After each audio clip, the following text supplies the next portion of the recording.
G'day and welcome to Two Rabbis in a Podcast. I am Rabbi Mordechai Becher.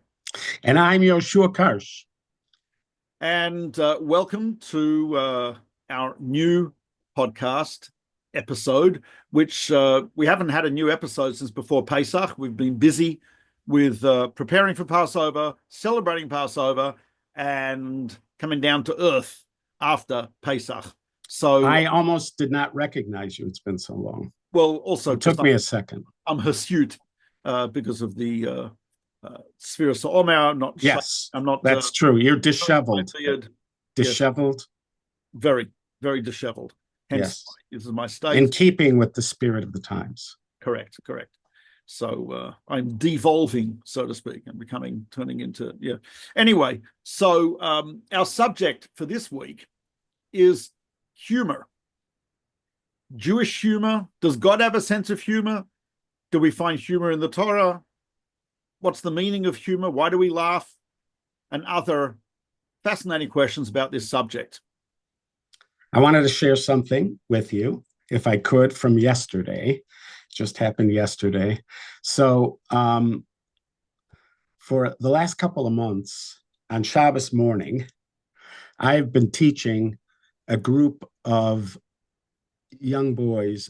They're between the ages of about 7 and 12.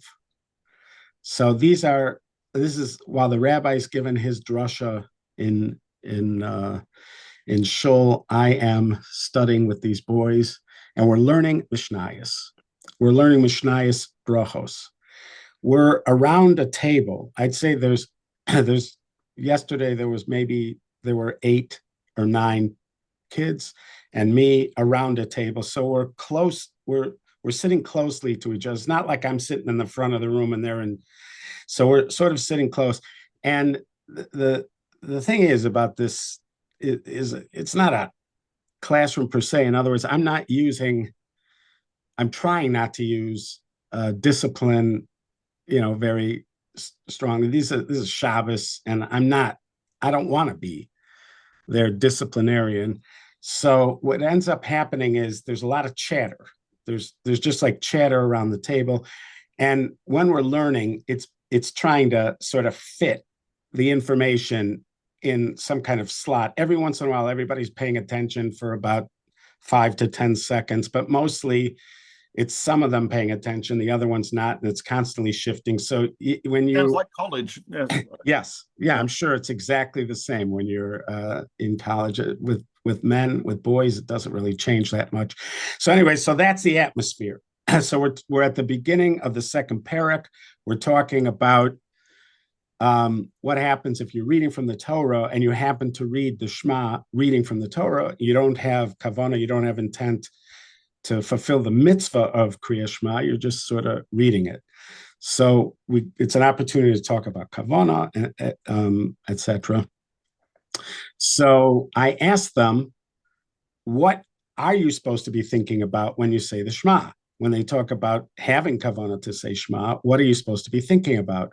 And one of the kids said, you're supposed to be thinking about Kabbalas Omal Hushamayim, that you accept the yoke of heaven. So I translated it for them because one of them said it. I don't know if all of them knew it. So I translated it. I said, that means that you're accepting the yoke of heaven. We talked about what that means. And then one of the kids, Nachi Gold, he just blurted out, well, if you can't eat yolks, then you'd have to accept the egg whites of heaven.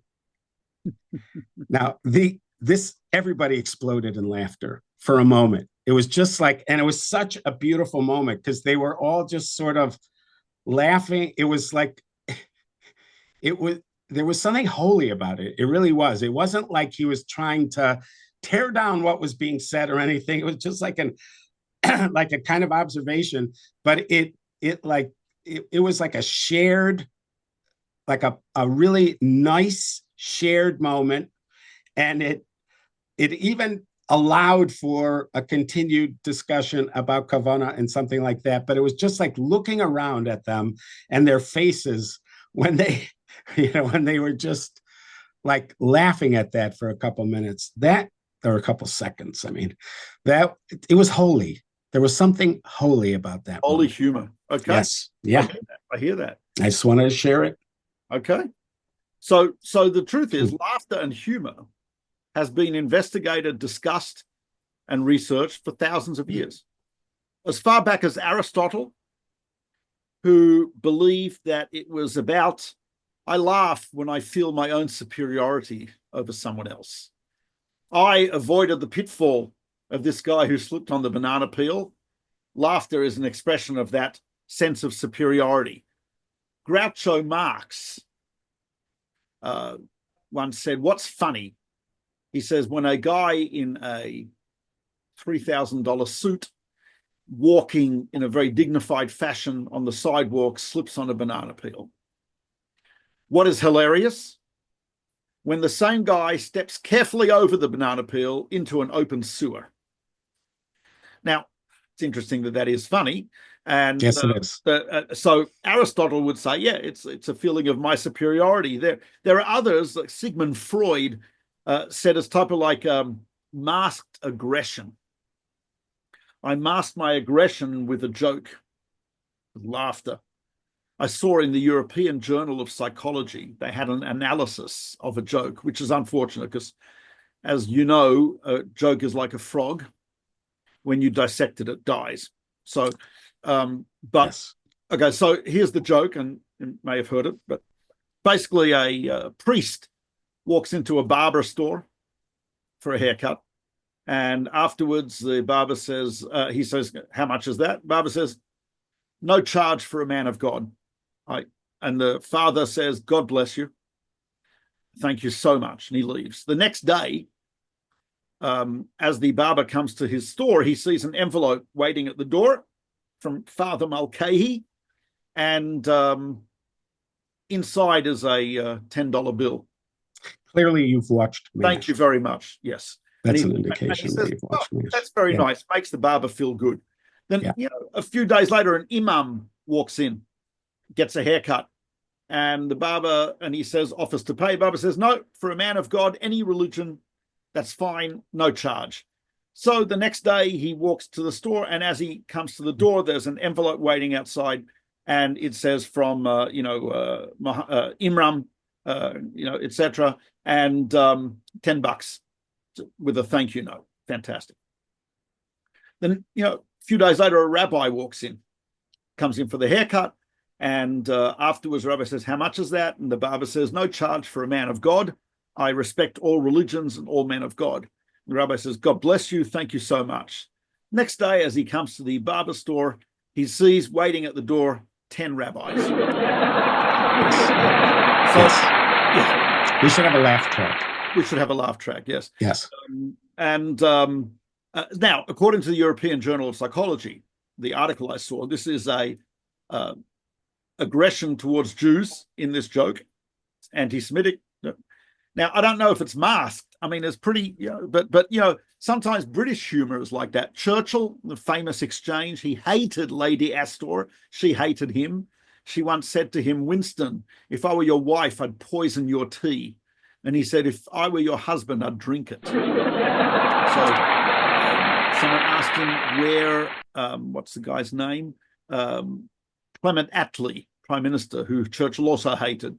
They said, where is he? He's not in Parliament today. He says, he's out on a speaking tour, stirring up apathy. Anyway, so mass aggression. Yeah. Others say that it's a matter of communication paradoxes. The example is a computer programmer whose wife says to him, listen, when you come back from work, stop in at the grocery store, get me bread. If they have eggs, get me a dozen. So he comes home with a dozen loaves of bread. And his wife says, what the heck? He said, they had eggs. So, okay. Yes, right. Or Yogi Berra was a master of that stuff, right? No wonder nobody comes here anymore. It's always so crowded. Yes. So, that's a communication paradox. So it's interesting. And where is the first humor that we find in the Torah? So the first laughter as we all know, is when Sarah and Abraham are informed that they will have a child. She's 90, he's 100. They're a child who'll change the face of the planet, and he'll carry the heritage of monotheism forward. They laugh. They both laugh. And actually God says, and his name will be called Yitzchak. He will laugh. Yeah. So it's type of interesting. At the very beginnings of the Jewish people, the very name of our patriarch is based on laughter, which is a little weird and wonderful. Yes. And the first example of Jewish humor, which is actually pointed out by Reb Samson Raphael Hirsch, is the Jews come out of Egypt, confronted by the Red Sea. Behind us, I guess from the north, is coming the Egyptian army. To the east is the Red Sea. To the west are cliffs, temples of idolatry, etc., carved into the cliffs. To the south is a horrific desert, basically trapped. Now, my guess is most people in that situation would just cry, oh no, this is terrible, what's going to happen? What do the Jews say to Moses? This is in Exodus 14. They said to Moses, oh, were there not enough graves in Egypt? Is that why you took us to the desert? I mean, Rabbi Sansheva Hirsch is a classic example of Jewish cynicism, right? Shortage of graves? Is that why you took us to the desert? Real estate issue? I mean, now that sounds like the aggression model, does. that they're sort of like attacking, they're using humor as a tool of aggression. Yes, it seems like that. Yeah. But it's also classic in like there's an expression in Yiddish, let's say people are passing around something and they skip you. Here's chocolate, and they skip you. Now, what would most people say? Oh, excuse me, could I get some of that chocolate? In Yiddish, the expression is my neshama from Klotcher, which means, is my soul made of wood? Now, a person has to figure out, well, obviously his soul is not made of wood. He wants chocolate. It's like, it's this classic roundabout way of doing things. So as I'm sure you also heard from Reb Moshe, he discussed this many times in class. Reb Moshe Shapiro, referring to here. By the way, a book just came out of Reb Moshe's classes on 3 pages, folios of Chelek, one of the chapters of Sanhedrin. And according to the introduction, he gave something like 650 classes. We were present for some of them. We were present for some of those. So that's 22 pages of Talmud. He gave 650 classes. This is a 500-page book which covers 3 of those daf. I think Tzadik Vav to Tzadik. It's like mind-boggling. In any case, Reb Moshe Shapiro, if such an output of classes, you've got to imagine he would talk about humor and laughter at some point. And he had a great sense of humor. He did. And he liked a good joke. I remember there was an English guy in class, Rabbi Laufer, himself, great Torah scholar. Reuven Laufer. Rabbi Reuven Laufer. He's English. And I don't know, he said something about England in the class, and Reb Moshe looked at him and he said in English, Reb Moshe says, you know why the sun never set on the British Empire? And I was like, what? He says, because Hashem, God doesn't trust them in the dark. So that was classic. He also, by the way, told a joke. It might have been about a British prime minister. It could have been Attlee. It was a joke. I think that somebody else had said there was a famous joke about him, but he said the joke, which is that his car pulled up to 10 Downing Street, the door opened, and nobody exited. Yes. He was once on a sort of rant about history. He was on a rant about history. So, yeah. He actually had a great sense of, and I think the jokes were funnier because they came from someone who was with such gravitas, so serious. Yes. I remember he was talking about the Western world's relationship to spirituality. So he said, it was in Sukkah. So I was sitting in the Sukkah with Rabbi Hananya Greenwald. We were sitting in Reb Moshe's Sukkah. And he said, he says, I want to tell you a joke from the Turkish Ottoman Empire era. a ship's captain in the Ottoman Navy was told to go on patrol. He was supposed to go to the island of Malta in the Mediterranean, and there was a lot of fog and ground, and it was not possible. And he got lost, and he did not find Malta. She gets back to base, turns back to base, and the commander says, "What happened?" And he says, "I'm sorry to report, sir, but Malta does not exist." So Moshe said, that's the Western world when it comes to spirituality. I didn't find it, so it doesn't exist. We were both laughing our heads off because it was how he said it was very funny. He knows how to tell a joke. Yes, he does. Although I had one time, he came to visit my room, and I had a picture on the wall. It was, I had once visited London, and I went to Madame Tussauds Wax Museum. This is like 45 years ago. I went to Madame Tussauds Wax Museum, and I had a picture taken with me next to the Pope. The Pope, they look so realistic, and I thought it'd be funny. So I had a picture standing next to the Pope. I don't know which Pope, John Paul II, some Pope, and then I had this. It was actually a really nice looking photograph, and I had it like on my wall in yeshiva. So I had it in my room, and Ramosha came to the room, and I wasn't even thinking about it. And then I noticed him looking towards that picture, and my heart, like sank, and I am full of dread. And then he goes up to it. He goes, "Ata choshev sheze matzchik? Do you think this is funny? Zelo matzchik. This is not funny." Then he took it off the wall and dropped it in the garbage can.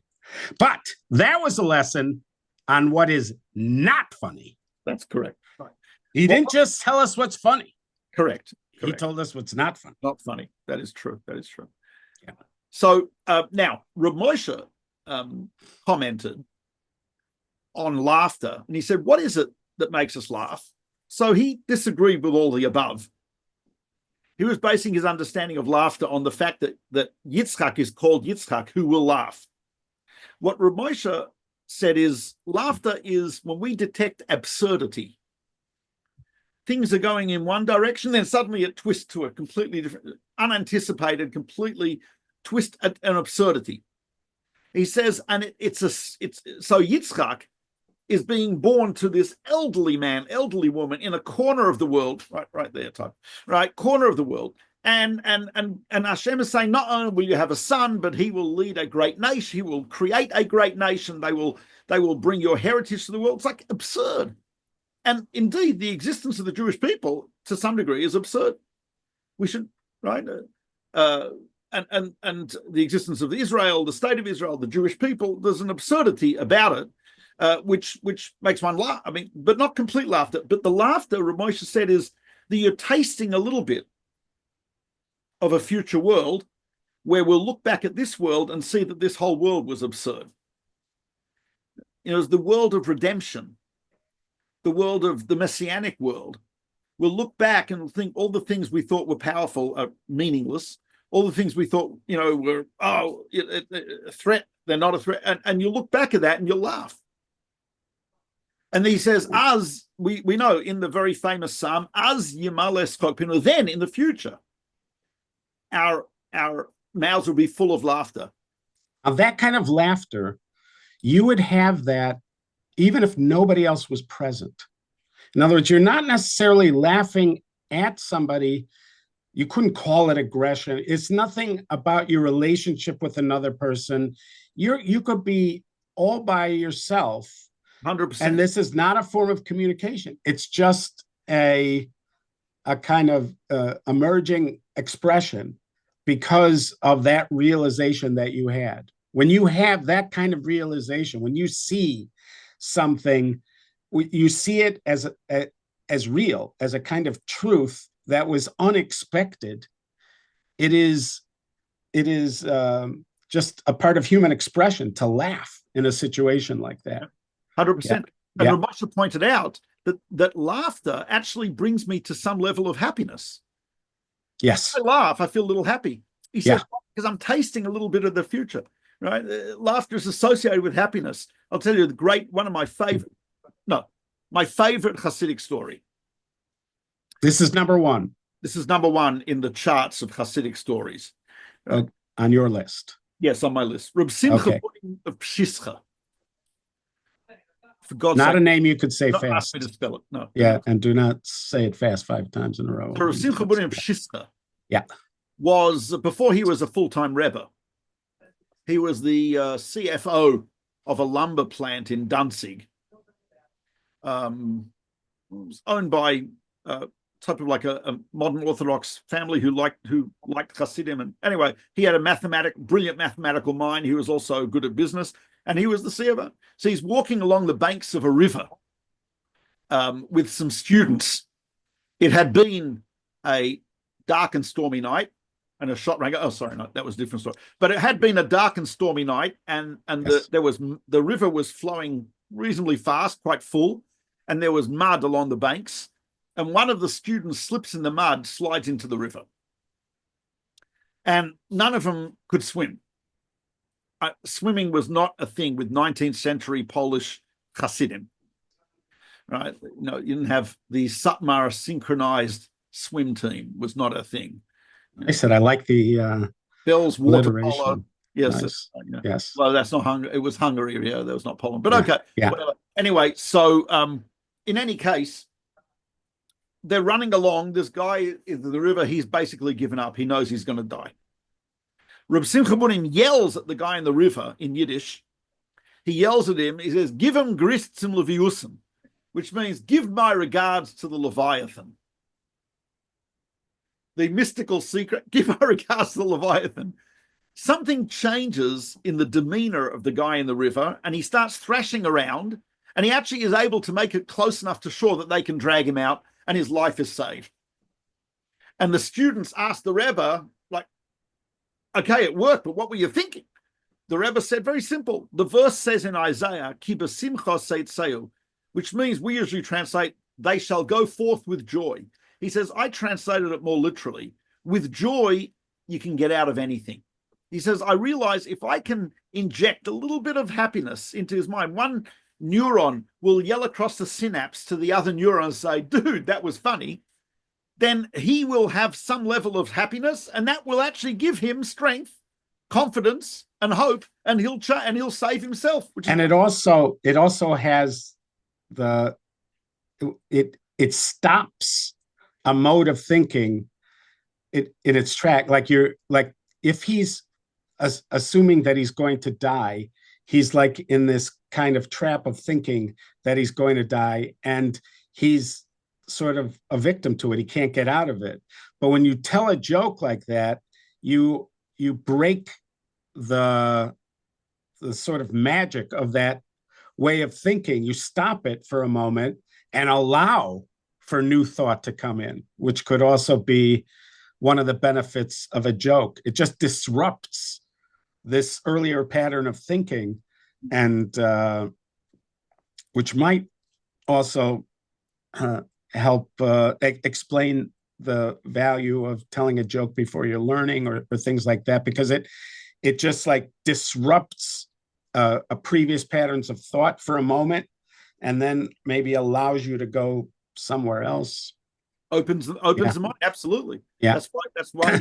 In fact, I think it's the Tanya who actually says that an explanation for that statement in the Talmud, which is that it's in Shabbos 30b, which is that Rav used to start his classes with a joke. So if I remember the Tanya, do I have it here somewhere? But if I remember correctly, the Tanya actually says it's type of like in the same way that eating good food and drinking good wine expands your mind, opens you up. He says the laughter or the joke does the same thing. It opens you up and expands, which is pretty much what you are saying. And we see laughter as something which is, the fact that laughter can make you happy means there's a holy aspect to it. There's a beautiful Gemara, Talmud in Tanis 22a, about a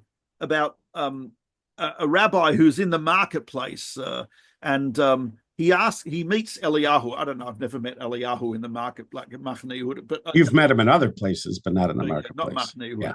Right. Yeah. So he meets Eliyahu and he asks him, tell me, looking around this market, who is destined for the world to come here? Who are some real genuine members of the world to come club? Eliyahu points to two people, apparently brothers. The rabbi says, who are these? Rav Brocha, his name was, the rabbi. Rav Brocha says, what is your occupation? They said, well, we're funny people. We make sad people laugh. And we see people who are arguing, we make them laugh as well. And he says, so, wow, that means that level of, or rather, that activity is something which deserves tremendous reward in the world to come, just to make people happy through laughter. There's various, we know there's a fascinating responsor of the Maharit, of Yosef Detrani. So there was in Salonika in Greece, which is part of the Ottoman Empire, and 17th century. So Jews were enrolled in different communities to pay jizya. Jizya is the tax that the Muslims would exact from people who are non-Muslims. Aside from whatever federal income, state, whatever, there was also jizya. You're not a Muslim, you pay a tax. That was universal in every Muslim state, country, etc. So there were Jews who were what's known as Megurashim, people from Spain who had left Spain, the Sephardi Jews, and there were the Toshavim, the locals. And there was a lot of tension and friction between the two groups. Not a lot of love lost between the groups. So you had the local Romaniot or Greek Jews, and then you had the Sephardi Spanish Jews. One of the Spanish Jews was accidentally listed in the congregation of Romaniot Jews. And he objected strenuously, and the local Jews said, "Okay, it was ridiculous." And he yelled at them and he said, "Yevanim nikbetzu alai, the Greeks have surrounded me," which of course we sing on Hanukkah as the Greek enemies have surrounded us. And yes, the Jews, the local Jews wanted to put him in cherem, in ban of excommunication, for insulting them and calling them after the Yevanim, the Greek enemies of the Jewish people. So the rabbi, I guess must be the rabbi, wrote to the Maharit, one of the great rabbis of the time. The Maharit gives a number of reasons that you should not do cherem. He says, first of all, you cannot seize upon a person's behavior in a moment of passion. Right. He says, number one. Number two, the Talmud says that someone who speaks Greek, a Jew who speaks Greek, why? Because we're talking about witnesses who are clearly Jewish, who sign on a wedding contract or a divorce, right? And it calls them Yevanim, Greeks who sign. He says they're Jews who speak Greeks. They're called Greeks. It's not an insult. And then he tells a great story. He says, sometimes also a joke is sometimes okay. You know what I mean? So he tells a story. There was a Rabbi Abu Hav, who was a survivor of the Inquisition, who had apparently lost an eye. I'm not sure if it was a result of torture, but he had only one eye. And he's walking with three students. This may be in Israel, I think. And he and the three students are on a walk, and there's a rock at the side of the road, and they sit down on this stone to rest. And one of the students says, "Rabbi, if you'll permit me, I feel there's an appropriate verse that describes our current situation." And Rabbi Abu Hab says, "What verse? What are you talking about?" And he quotes a verse in Zechariah, which is actually the Haftorah we read on Hanukkah. And the verse is, "And there will be, V'haya al even achat, there will be on one stone, Shiva einayim, 7 eyes." Awesome. The verse actually means 7 facets on the stone, but yeah, literally it means 7 eyes. So there's the 3 students of Rabbi Abu Hab, that's 7 eyes on one stone. So, yeah, that was awesome. So Rabbi Abu Hav said, if I was not in a good mood, I would put you in cherem. I would excommunicate you. But anyway, what we see from there is sometimes if it's done, if he's a good mood and it's a joke, it's okay. And I think I remember seeing in a commentary on the Code of Jewish Law, on the abbreviated Code of Jewish Law called Sha'arim Mitsuyanim Bahalacha by Rav Braun, who actually says that sometimes even though normally certain things may be prohibited to say. I'm not allowed to insult you in general, but he says if it's a good line, it might be considered on the level of honest. It's beyond control. It's such a good line, you can't control yourself. You know what I mean? So there are situations like that, maybe, where you just have to say the line, and but in any case, we do see some leeway given to humor, and a value to it, right? Both in. Can I make a distinction here? Please. And that is, so far we've been talking about sort of pragmatic. On the one hand, we've been talking about the pragmatic use of humor. So you're sort of manufacturing, like a joke that is manufactured for the purpose of eliciting laughter. Mm-hmm. Like, yeah. So so it would be considered a good thing if that laughter then helped the person who's laughing. So if, like with those two badchanim, the two guys who make people laugh, so they are purposefully sending this manufactured joke in the direction of somebody who's sad for the purpose of changing that, disrupting their previous mood, or changing their mood to happiness, or maybe at the beginning of learning it's for the purpose of opening the people up, like opening them up to an idea, or again maybe disrupting previous learning or something. So there's like a pragmatic benefit. And then we talked about laughter that's just almost just a natural reaction to a spontaneous kind of human reaction to a certain kind of situation. But what about what we would call play? In other words, where you're sort of manufacturing a situation, the goal of it is to be happy, or to feel good, or to be happy, but that is your only result. Like for children, I don't remember I think it was quoted by the Brisker Rav. I don't know who actually said it, but somebody said if you don't let children play when they're young, then they're going to try to find ways to play when they're adults, or something like that. In other words, it's appropriate for children to play. And what is play? Play is engaging in some kind of activity that's just fun, that it makes you feel good. And there's jokes like, when you see kids together and they're making a joke, like that joke about the egg whites of heaven. So it's a part of play. There is no other benefit than the fact that the people that are associated with it are feeling good. No, the notion of just playful laughter. But even playful laughter makes you a little happier, and that's a benefit. Rav Nachman of Breslov, one of his most famous statements, he's in Likutei Moharan 2, number 24. He says, "Mitzvah gedola liot b'simcha tamid." It is a great mitzvah. I'm not sure if he literally means one of the 613. I don't think so, but it's a great mitzvah to be happy always.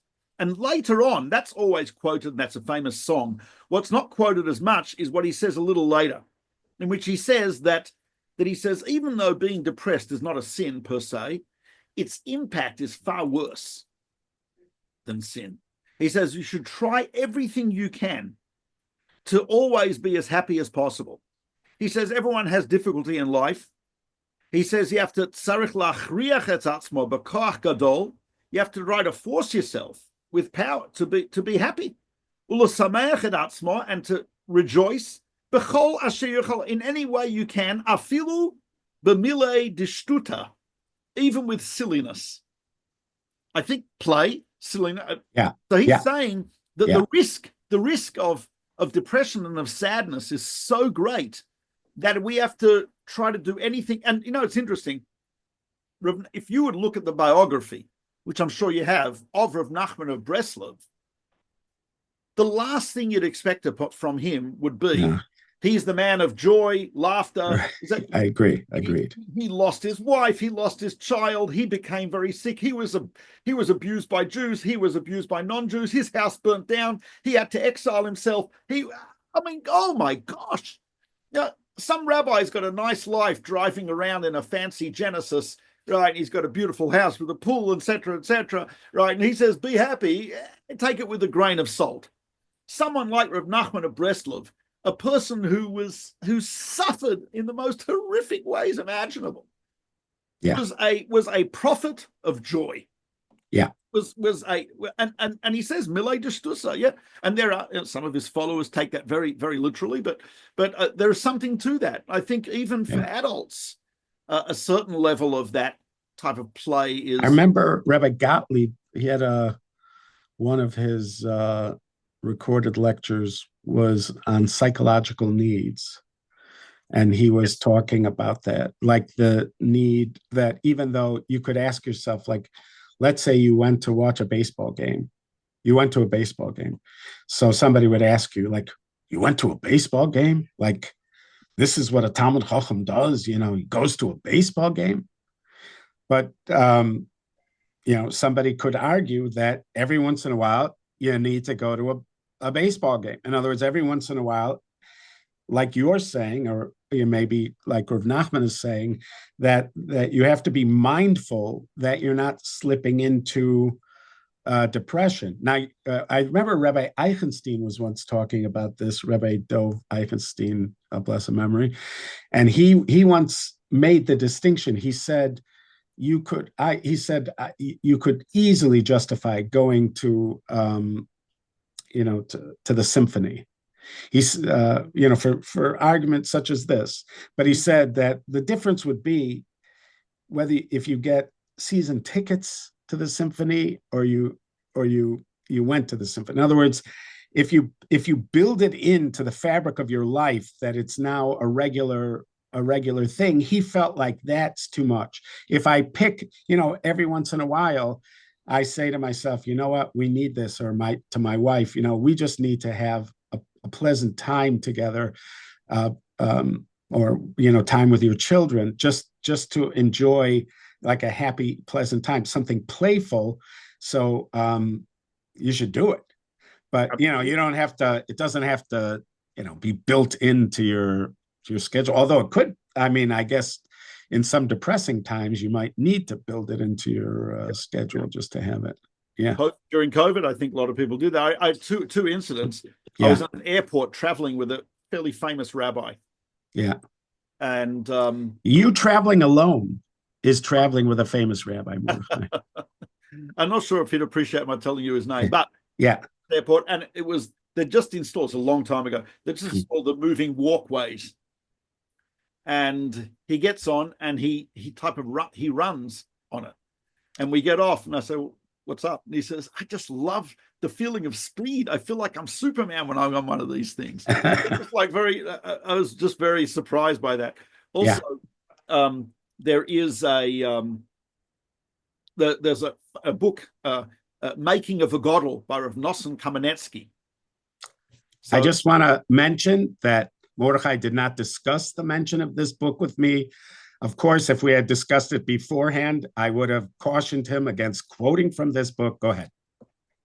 I was at Rav Nosson Kamenetsky's house a number of times for Shabbos. You were roommates, weren't you? Roommates with his son? Yeah. His son was a roommate of mine. In fact, when I came to Itri, Ruvain, what was his? Ruvain Kamenetsky. Ruvain Kamenetsky. Yeah.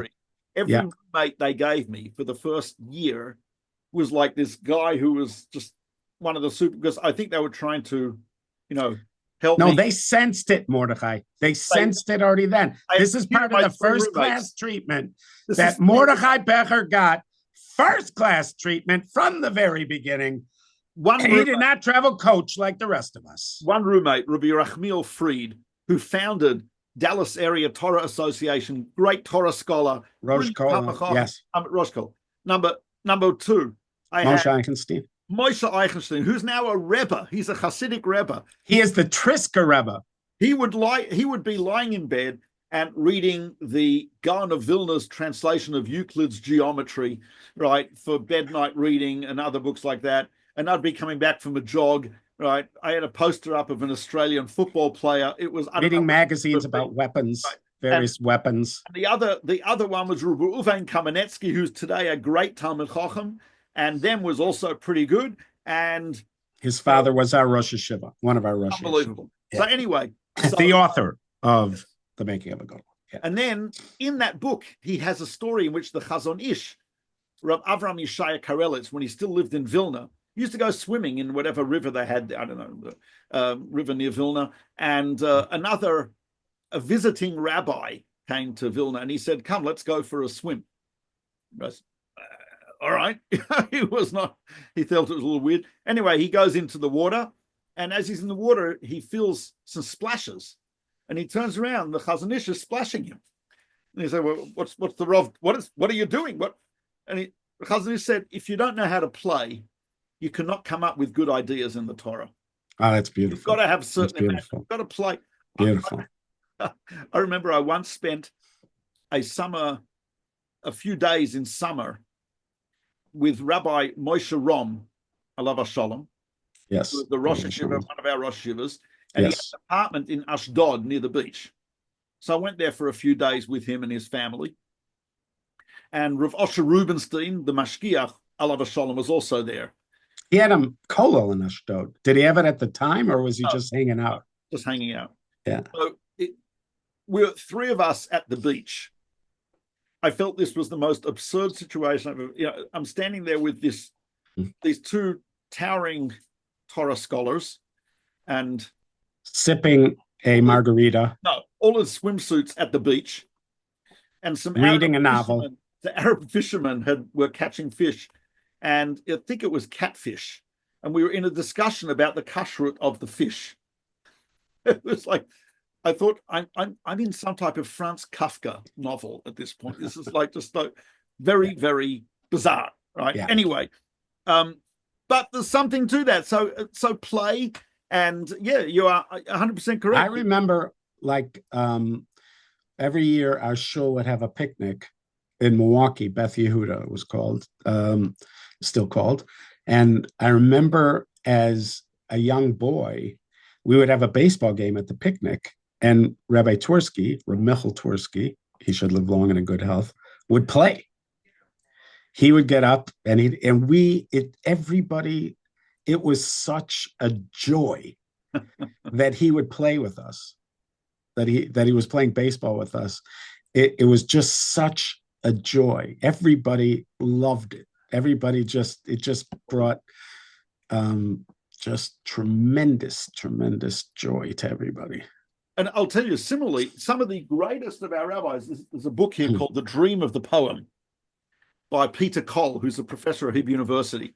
So it's the poems of the great rabbis of Spain, medieval Spain. I own this. Great Somebody book. might ask, why do I own this? Because I recommended it. Yes, you did. And I bought it. And I've read it. One poem there is by Rav Moshe Ibn Ezra, great Torah scholar. It's a poem about chess. And there's some comedy poems. Avram Ibn Ezra, a different Ibn Ezra, not related, who writes. He says he talks about his poor luck, his poor fortune when it came to making a living. And he says the heavens and the stars are against me. He says he is the Ibn Ezra. Yes, the Ibn Ezra. He's the Ibn Ezra. If only if my business would be candles, the sun would never set. If I'd start selling shrouds, I would cause the resurrection of the dead. So that's Yehuda Halevi, who, of course, one of the most famous poets, author of the Kuzari. He's got a bunch of comedy poems. He's got riddles. He's got comedy. One of them, my favorite, which I can relate to, he says, I looked in the mirror one day and I saw a white hair. I plucked it out and the white hair said to me, you've defeated me one-on-one. What will you do when I come back with my friends? Beautiful. Like that's great stuff. So it's type of interesting. We know that Jews have always been, I don't know about always, hard to know, but we've had a great sense of humor for much of our history.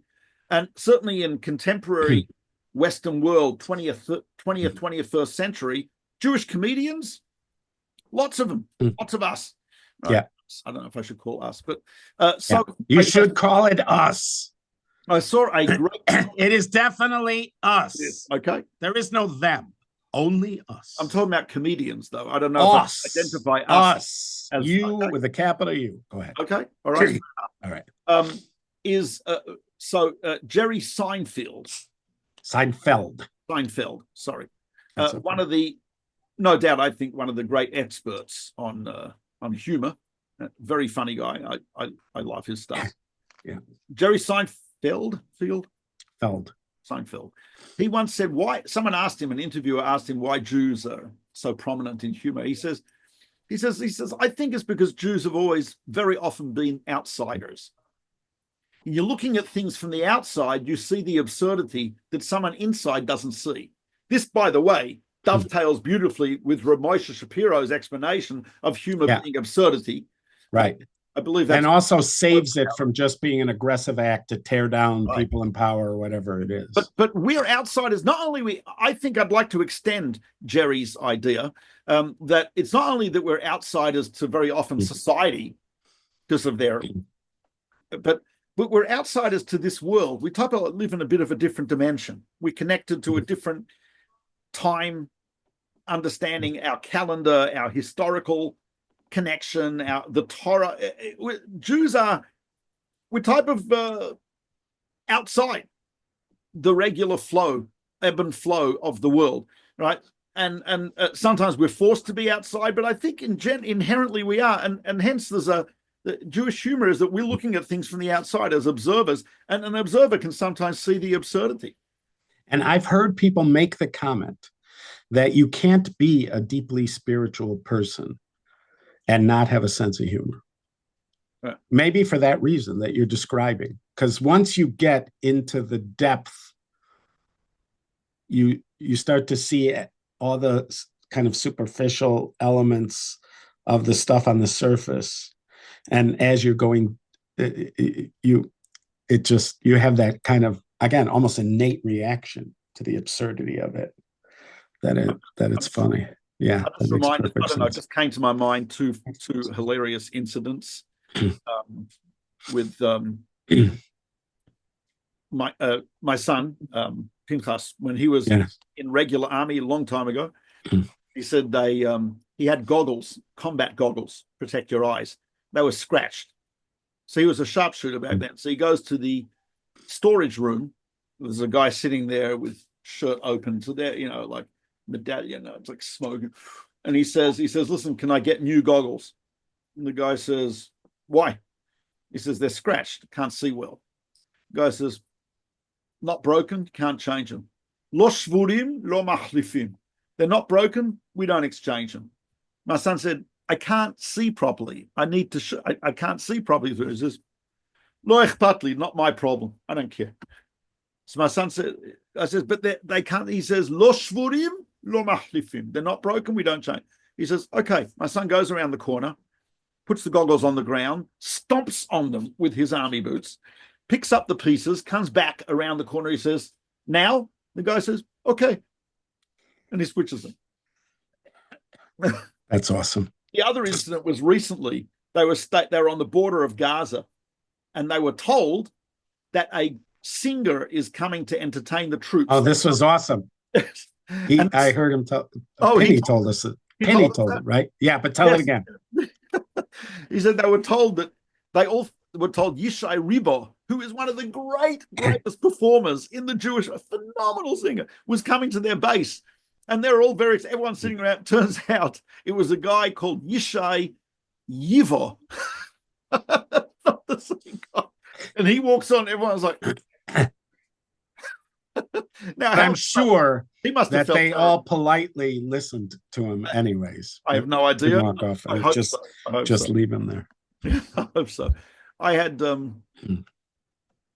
just want to tell you, when I was a long time ago, so I was when I did army service, during basic training, it was all people in their average age 30s going into the army in their professions, like doctors, rabbis, lawyers, engineers, etc., from a whole range of countries, mostly new immigrants. So I'm standing next to a German, immigrant who knew no Hebrew, and an Ethiopian immigrant on the other side. Neither of them knew Hebrew. But there were simultaneous translations of the commands into Russian and English, but not into Amharic or German. So I'm standing there trying to explain stuff to the German in Yiddish.